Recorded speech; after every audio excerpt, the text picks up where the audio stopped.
Venda de indulgências, abusos de parte do clero, construção de uma basílica, pessoas com medo de Deus e muitas outras coisas era o cenário da igreja na época da Reforma.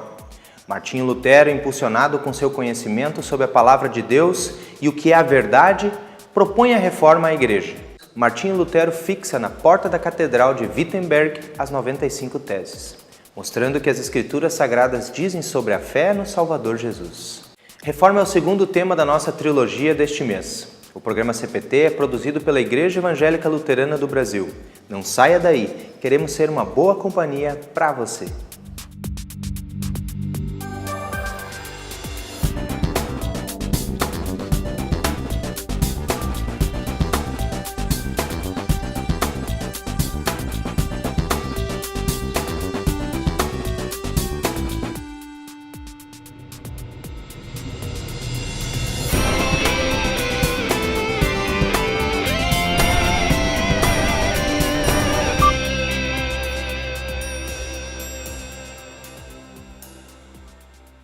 Na primeira metade do século XVI, na Europa Central, a época da Reforma é caracterizada pela efervescência de um processo de transição da Idade Média para a Moderna, com profundas transformações culturais, políticas, econômicas e sociais. Neste período, destaca-se um jovem monge em busca da verdade bíblica, Martinho Lutero. O Lutero, ele, como criança e jovem, ele cresceu dentro desse contexto em que a religião era muito dominante, né? O fato de Lutero já ser alguém letrado e com formação superior o conduziu mais para uma ordem que privilegiava um pouco também o trabalho intelectual e a formação teológica. E ele ingressou numa ordem religiosa, a ordem dos agostinianos eremitas, que historicamente prezava muito pelo estudo da Bíblia. Logo que Martinho Lutero ingressa na ordem dos agostinianos, os seus superiores identificam seu potencial e ele passa a assumir funções de liderança e gestão dentro e fora do mosteiro. Na mesma época, ele avança nos estudos no ensino superior, formando-se em teologia e concluindo inclusive doutorado na área. O príncipe Frederico, o Sábio, fundou uma universidade em Wittenberg, na Alemanha. Para economizar, convidou representantes de ordens religiosas para serem professores. Lutero entra nessa sucessão aí, se torna professor universitário por designação da sua ordem. Ao lado disso, ele também era pregador, né? Como monge, ele também foi depois ordenado padre, né? E também era pregador em Wittenberg e também confessor. Ele ouvia as confissões de pecados das pessoas. Ele é um monge agostiniano que acredita que Deus espera dos seus fiéis que eles levem uma vida contínua de arrependimento. O que acontece na prática, a história é a seguinte: Lutero está lá em Wittenberg, lecionando na universidade e substituindo pároco na igreja da cidade, na igreja de Santa Maria. E indulgências estão sendo vendidas em territórios vizinhos, porque na própria Saxônia o Frederico Sábio, o príncipe eleitor, havia proibido a venda de indulgências para evitar a exploração do povo. Mas no território vizinho estavam sendo vendidas indulgências, numa cidade chamada Jüterborg. E para lá vão alguns membros da congregação que Lutero está atendendo em Wittenberg, comprar indulgências. Quando novamente vai haver missa, Lutero, antes da missa, vai ouvir as confissões dos que irão participar da Eucaristia. Só que esses que tinham acabado de comprar indulgências dizem: eu não preciso me confessar, eu já tenho o documento assegurando o perdão dos meus pecados. Lutero, então, lhes nega a participação na ceia e, vendo que isso contradiz a sua teologia que ele tem no momento, ele resolve publicar 95 teses para discutir a questão academicamente. O mal que, a seu ver, as indulgências estão promovendo, e principalmente no sentido de facilitar o cristianismo. Todo aquele sistema de indulgências e de outros ensinos não é? Apregoava uma possibilidade da pessoa se tornar justa, a pessoa adquirir esta justiça para então ser aceita por Deus como justo, né? E a partir de Lutero, então, pelas suas descobertas bíblicas e todo o seu ensino, ele nos mostra, ele revelou para o mundo que esta justiça, ela vem ao ser humano de uma maneira diferente. Essa é a grande preocupação de Lutero. No entender dele, quando alguém comprava um documento, como uma carta de indulgências, para reduzir uma pena no purgatório, né, isso não promovia esse que é o centro da fé cristã, né, que é a graça de Deus que envia seu Filho Jesus Cristo para a salvação de todos. Quem compra a salvação não precisa de Jesus Cristo, né? Então o centro da fé cristã estava sendo negligenciado no entender de Lutero. A procura de Lutero por um Deus amoroso o levou cada vez mais ao profundo estudo da palavra, especialmente após encontrar o termo justiça de Deus. Naquela época, Deus era apresentado como um severo juiz. Foi então que Lutero entendeu que a justiça não é algo conquistado pelo ser humano, mas é um presente que Cristo conquistou na cruz e é dado pela fé. Então não é uma justiça que nós adquirimos, mas é uma justiça que nos é atribuída. E aí está uma grande diferença nesse conceito de justificação. Nós não nos tornamos justos, mas nós somos declarados justos. Aí mudou tudo, dele. A face de toda a Escritura mudou radicalmente e as portas do céu se abriram para mim. Então Lutero sentiu-se ali num momento de felicidade extrema em que as portas do céu estão escancaradas, não falta mais nada, o céu está agora aberto por causa da obra de Cristo. Isso ele não pode guardar para si. Então ele começa a pregar sobre isso, começa a escrever sobre isso e como eu disse antes, não era ele o único que estava buscando salvação. Então, essa boa nova, essa mensagem da justificação pela fé se espalha rapidamente e a reforma começa a ser aceita por muitas pessoas em muitas regiões da Alemanha e da Europa como um todo. Uma das providências que Lutero tomou, né, que foram fundamentais para que isto aí pudesse ser anunciado a todo mundo, foi a tradução da Bíblia para a língua alemã, né?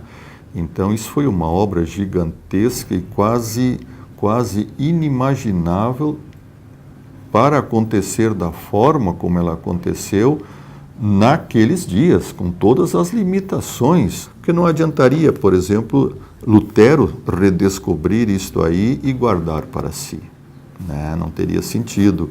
Então ele quis que realmente essa boa notícia e essa palavra de Deus que traz esse evangelho pudesse chegar até o conhecimento do povo. Para Lutero, a vida do cristão deveria ser de diário arrependimento. Inconformado com os abusos de poder da igreja e principalmente com a venda abundante de indulgências, Martinho Lutero escreve 95 teses e encaminha à universidade onde lecionava e também ao bispo Alberto de Brandemburgo para que tomasse providências. Então, quando Lutero escreveu as 95 teses em latim, que era a língua acadêmica, a língua da universidade, ele queria discutir na universidade, em latim, um tema teológico. Isso também é o curioso nessa história toda. Ele acaba, num texto que seria para um público bem restrito, tocando numa temática que era tão importante para o conjunto todo da sociedade, que essas 95 teses rapidamente se tornam conhecidas para muito além daquele contexto restrito da universidade. Elas vão ser traduzidas, seja para o alemão ou para outras línguas nacionais. Em questão de poucas semanas, elas vão atravessar a Europa, vão estar sendo discutidas e debatidas por outras pessoas, e para isso ajudou muito uma invenção recente na época, que era a imprensa de tipos móveis por Gutenberg, que permitiu então toda essa expansão das publicações, né? Então o que se fez, as 95 teses, que era um texto curto, né? Ele foi traduzido, ele foi impresso na forma de um panfleto, né? E era vendido nos mercados, então. E aí as pessoas que sabiam ler, que era uma minoria na época, talvez 2 ou 3% da população eram pessoas alfabetizadas, elas reuniam um grupo maior de pessoas analfabetos ao seu redor e faziam a leitura em voz alta. Ele enviou essas teses por carta ao arcebispo Alberto de Brandemburgo, que estava diretamente envolvido na emissão, que era aquele que assinou a emissão das indulgências. Então Lutero envia a ele alertando o arcebispo do que os vendedores de indulgências estão anunciando, né? Como eles estão, a seu ver, abusando do conceito das indulgências, inclusive. As 95 teses, elas tiveram com o propósito de não atacar a igreja em si, como instituição, mas provocar todo um debate, toda uma reflexão e todo, enfim, um questionamento àquilo que era ensinado e era ouvido, né? E que, de acordo com Lutero, contrariava realmente o que a palavra de Deus diz. Lutero não está pensando numa reforma da igreja nesse momento. Isso ele mesmo deixa claro numa posterior autobiografia, podemos chamá-la assim, né? Ou seja, o prefácio aos escritos latinos, sua obra, no fim da sua vida.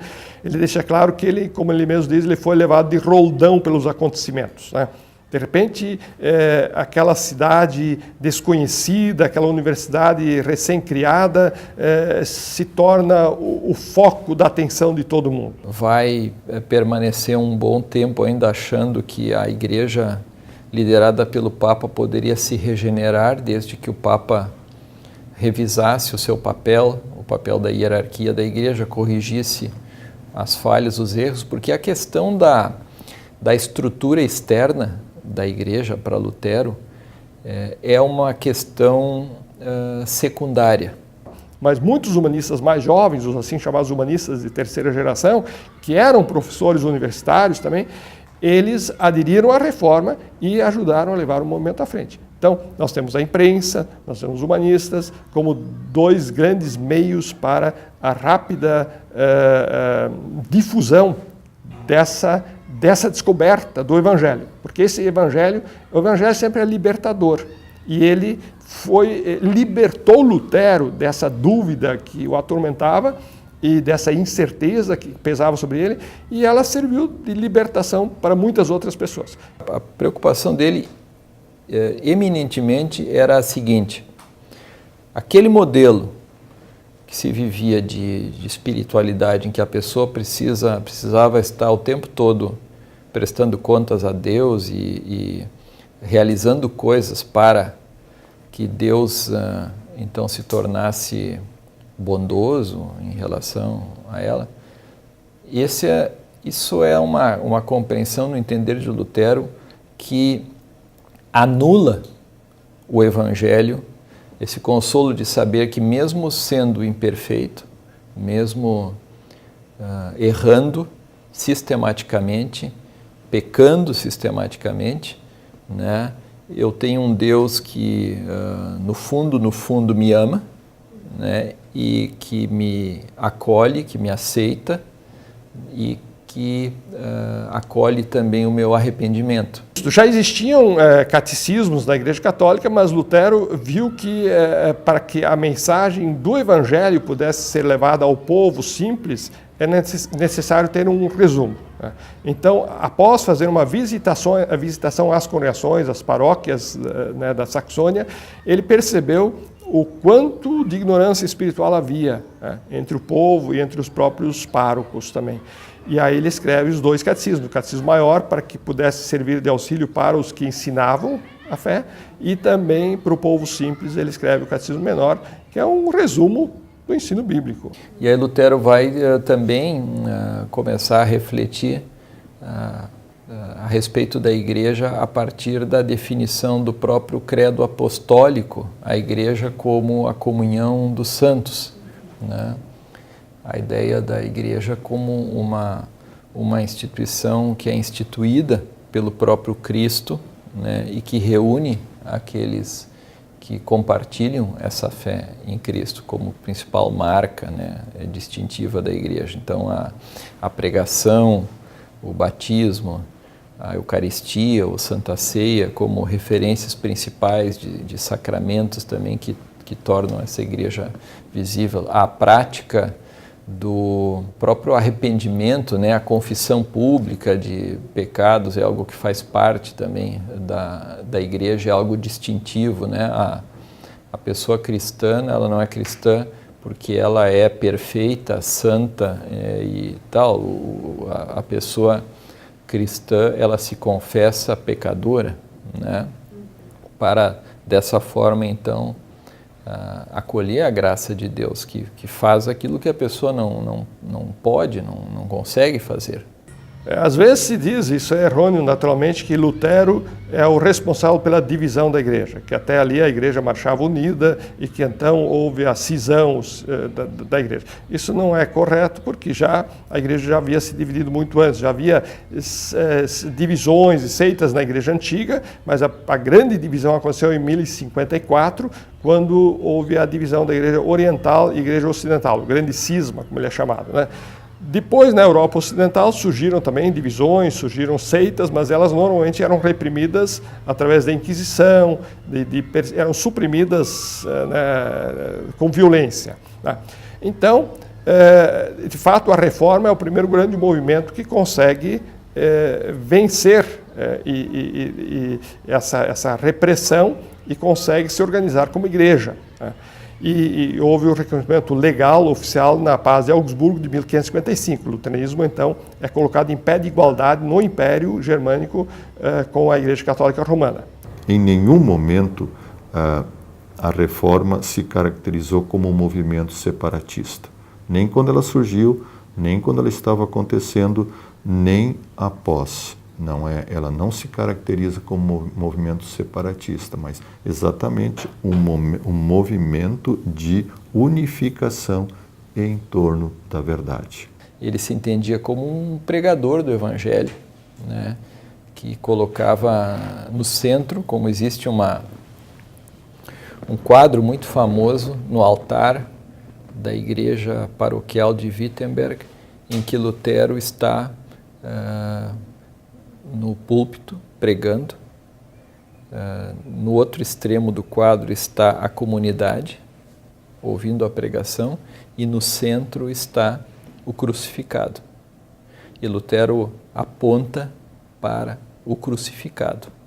E a comunidade olha para o crucificado. Ela não olha para o pregador, ela olha para o crucificado. Então, esse é o aspecto assim que a gente pode destacar, que está na essência do movimento da Reforma. Uma música muito conhecida do reformador diz: Castelo forte é o nosso Deus, defesa e boa espada, da angústia livra desde os céus. E mais adiante diz: quem é o vencedor? Jesus o Redentor. Nessas frases vemos bem como Martinho Lutero tinha encontrado nas Escrituras Sagradas o seu castelo forte, o seu libertador. Assim como Lutero encontrou a Jesus nas Escrituras Sagradas, ele também quis compartilhar essa notícia com todas as pessoas. Que Jesus é o nosso Salvador e que somente pela fé nele temos a salvação eterna. Assista o próximo programa e veja a repercussão da Reforma. O programa CPT termina aqui. Você pode interagir conosco através das redes sociais ou pelo nosso e-mail, programacpt@ielb.org.br. Acesse também o nosso site e assista a outros programas. Fique com Deus e até mais.